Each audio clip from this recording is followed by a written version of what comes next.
നിങ്ങളുടെ favourite shows ഇനി ഒരിക്കലും മിസ്സാവില്ല. ഇപ്പോൾ C5 കാണും നിങ്ങളുടെ ഫേവറേറ്റ് ഷോസ് തികച്ചും സൗജന്യമായി. അയാൾ എന്താ പറഞ്ഞേ? ദിയമോളെ തട്ടിയെടുത്തിട്ടില്ലെന്നാ അയാൾ പറയുന്നത്. തട്ടിയെടുത്തിട്ടുണ്ടെങ്കിൽ കുഞ്ഞിനെ വീണ്ടെടുക്കാൻ അയാൾ എന്നെ വെല്ലുവിളിക്കുകയും ചെയ്തു. എനിക്ക് അയാളെ സംശയമുണ്ട്. വെല്ലുവിളി ഏറ്റെടുത്ത സ്ഥിതിക്ക് ഇനി അങ്ങോട്ട് തന്നെ പോ. വിക്രത്തിന്റെ ഒളിയിടങ്ങളിലേക്ക്. വന്ദനെ, കേറ്.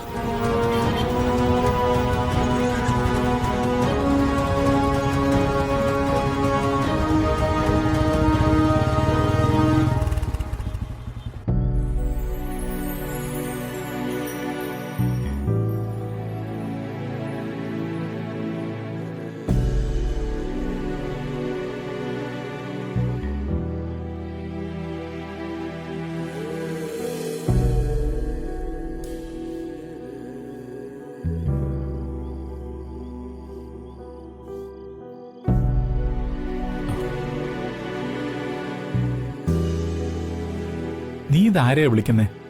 വന്ദനയാ. വെറുതെ അവളെ വിളിച്ച് ശല്യം ചെയ്യണ്ട. എന്തു സംഭവിച്ചാലും വന്ദന ഇങ്ങോട്ട് വിളിക്കും. പ്രകാശ, നാക്കിന് എല്ലില്ലാന്ന് കരുതി വായി തോന്നിയത് വിളിച്ചു പറയരുത്. അച്ഛൻ പറഞ്ഞതാ ന്യായം. ഈ സമയത്ത് ഇങ്ങനെ തർക്കിക്കാതെ വന്ദനയെ ചെന്ന് വിളിച്ചു നോക്ക്. ഞാൻ ഫോൺ ചെയ്യാൻ തുടങ്ങിയപ്പോ ശല്യപ്പെടുത്തണ്ടെന്നല്ലേ പറഞ്ഞത്? എന്നിട്ട് ആ മാധവേട്ടൻ തന്നെയല്ലേ ഇപ്പൊ ഫോൺ ചെയ്യാൻ തുടങ്ങുന്നത്? എനിക്ക് ടെൻഷൻ താങ്ങാൻ പറ്റുന്നില്ല. ഞാനൊന്ന് വിളിച്ചു നോക്കട്ടെ.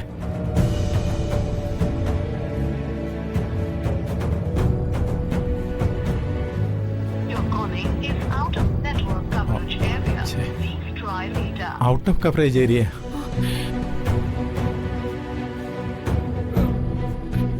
ദൈവമേ,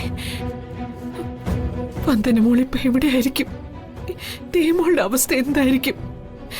ആപത്തൊന്നും വരുത്തല്ലേ എന്റെ ഭഗവതി. അച്ഛൻ വിഷമിക്കണ്ട, ഒന്നും വരില്ല.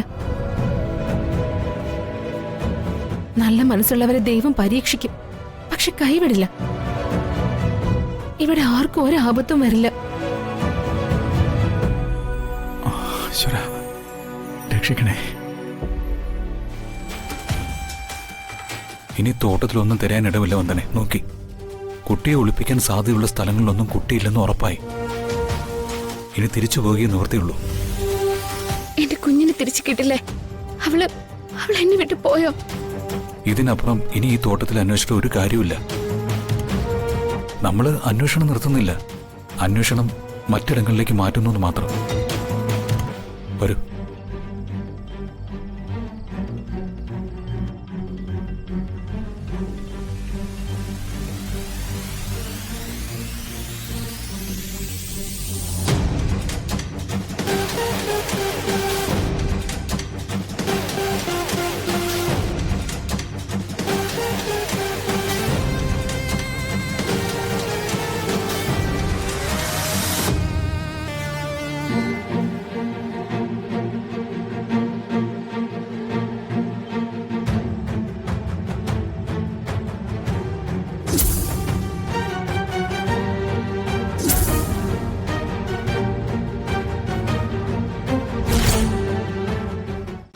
ഡൗൺലോഡ് ചെയ്യൂ C5 ആപ്പ്. കാണൂ എല്ലാ എപ്പിസോഡുകളും സൗജന്യമായി.